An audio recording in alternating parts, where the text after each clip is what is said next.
ভাসুরের নাম নিতে শরম। আমাদের বর্তমান স্বাস্থ্যমন্ত্রী মহোদয় বকুল সাহেব বরিশালে যে বলেছেন আমের টিকার জন্য শেখ হাসিনা দায়ী। কিন্তু উনি আমার জানা মতে উনি একজন শিক্ষিত লোক, অনেক শিক্ষিত। স্বাস্থ্য অধিদপ্তরের পরিসংখ্যান অনুযায়ী ২৪ সালে ৯৭% আমের টিকা দেয়া হয়েছিল। এটা শেখ হাসিনার আমলে। তো ওনার নিশ্চয়ই এটা জানা আছে। কিন্তু ১৮ মাসে এই সুদখোর ইউনূস একটা টিকাও তো দেন নাই। যে টিকা ইউনিসেফ থেকে নেয়ার কথা ছিল সেই টিকা উনি টেন্ডারের মাধ্যমে নিতে চেয়েছিল কমিশন বাণিজ্য খাওয়ার জন্য। ইউনূসের নামটা বলতে ওই ভাসুরের নাম বলা যাবে না।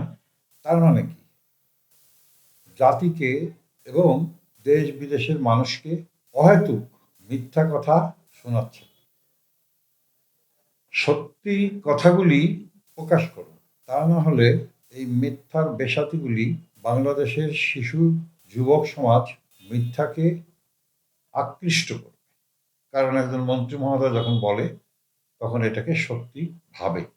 অর্থমন্ত্রী মহোদয় আমির খসরু মাহমুদ সাহেব হাসিনার আমলে রিজার্ভ শেষ, লোনের মাত্রা হাজার হাজার কোটি টাকা। ইউনূসের কথা উনি একবারও বলে নাই। ওই যে ভাসুরের নাম বলা মহাপাপ। ১৮ মাসে এই ইউনূস হাজার হাজার কোটি টাকা বিদেশে পাচার করেছে এবং এই ১৮ মাসে ১৯ বার হাজার হাজার কোটি টাকা খরচ করে বিদেশে ভ্রমণ করেছে, সাথে ১০০-র উপরে লোক নিয়ে গেছে। উনি এটা বলেন না। আমাদের দেশের যে পোর্টগুলি আছে ওরা বিদেশিদের কাছে দিয়ে গেছে, এটা উনি বলেন না। নির্বাচনের মাত্র ৩ দিন আগে উনি আমেরিকার সাথে দাসত্ব চুক্তি করেছেন, এটা উনি বলেন না। আমার অত্যন্ত শ্রদ্ধাভাজন বিদ্যুৎ মন্ত্রী মহোদয় ইকবাল মাহমুদ টুকু ভাই বিদ্যুৎ খাত ধ্বংস করে দিয়ে গেছে শেখ হাসিনা বলেছেন। এই আদানির বিদ্যুৎ আজকে পর্যন্ত আপনি চালাচ্ছেন। পারমাণবিক পাবনাতে যেটা করেছেন শেখ হাসিনাই করেছেন ১৭ বছর ধরে। কিন্তু শুনতে পাই ২ মাসে বিদ্যুৎ পারমাণবিক চুল্লি তৈরি করে ফেলছে।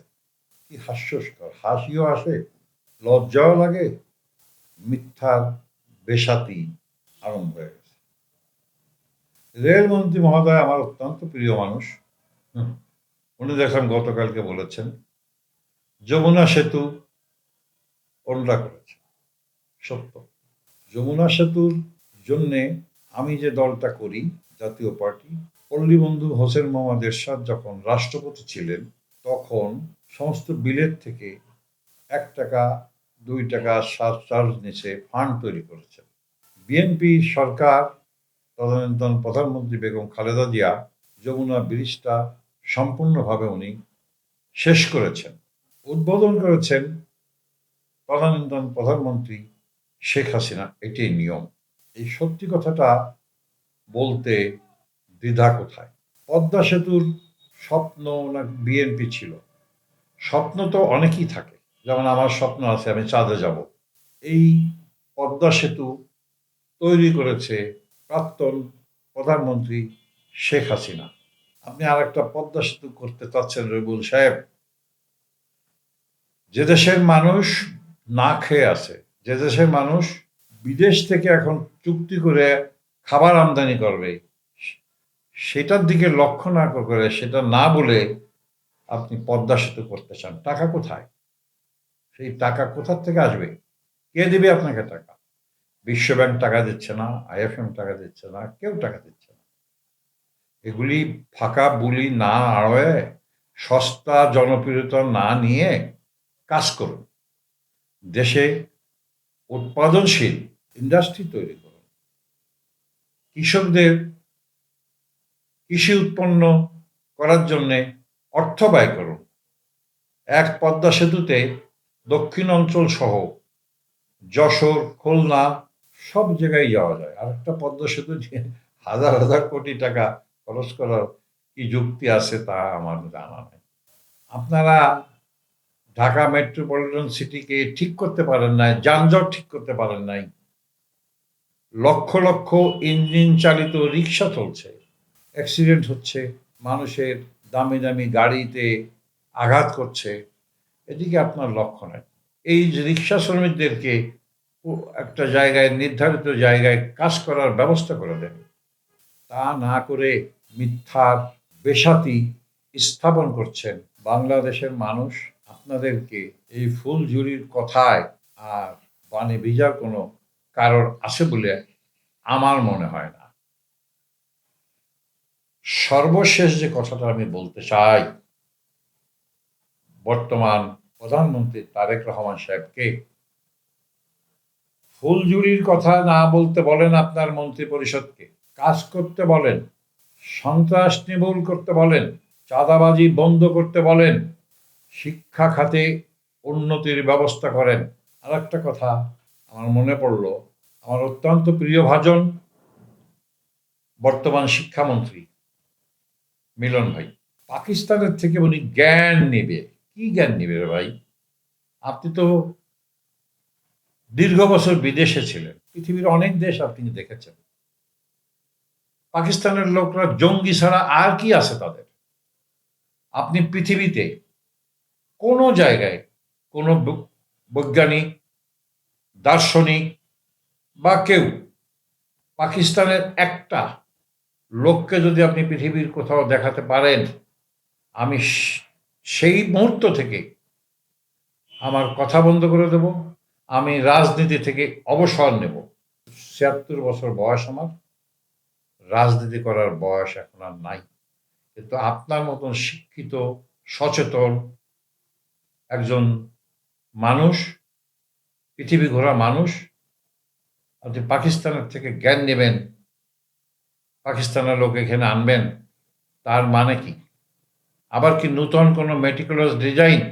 ওই ইউনুসের খপ্পরে তো আপনারা পড়েছেনই। এই ইউনুসের খপ্পরে পড়ে এই দেশের মানুষকে, যুব সমাজকে জঙ্গি বানাতে চান? সে সুযোগ হবে না।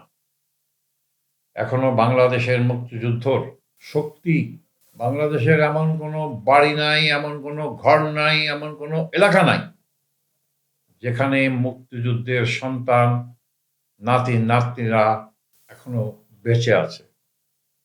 আপনাদের এই চক্রান্ত, ইউনুসের মেডিকুলার ডিজাইনের চক্রান্ত মানবে না। আপনারা যে ভাসুরের নাম বলতে চান না, সেই ভাসুরকে আইনের আওতায় আনেন।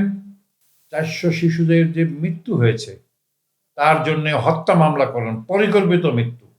দেশের মানুষ, এই ৪০০ শিশুর মা বাবা আপনাদের জন্যই দোয়া করবে। তা না হলে এদের যে কান্নার রোল, এই কান্নার রোল আপনাদেরকে আস্থা করে নিক্ষেপ করবে। আপনাকে মনে রাখতে হবে, মিলন ভাই, আপনি তো ভালো নামাজ পড়েন, কোরআন শরীফ সম্বন্ধে আপনার দক্ষতা আছে, কোরআন এবং হাদিস সম্বন্ধে আপনার প্রচুর দক্ষতা আছে, সেটা আমি জানি। আল্লাহ মানুষকে ছাড় দেয়, ছেড়ে দেয় না। আমার একটা ইউটিউব চ্যানেল আছে, ব্যাপার সাপ কথা। আপনারা লাইক দেন, সাবস্ক্রাইব করুন, শুনুন। যদি আমার কোনো ভুল তথ্য হয়, আপনারা আমাকে কমেন্ট বক্সে কমেন্ট করেন, আমি শুধরে নেব ইনশাআল্লাহ। সবাইকে শুভেচ্ছা ও ধন্যবাদ।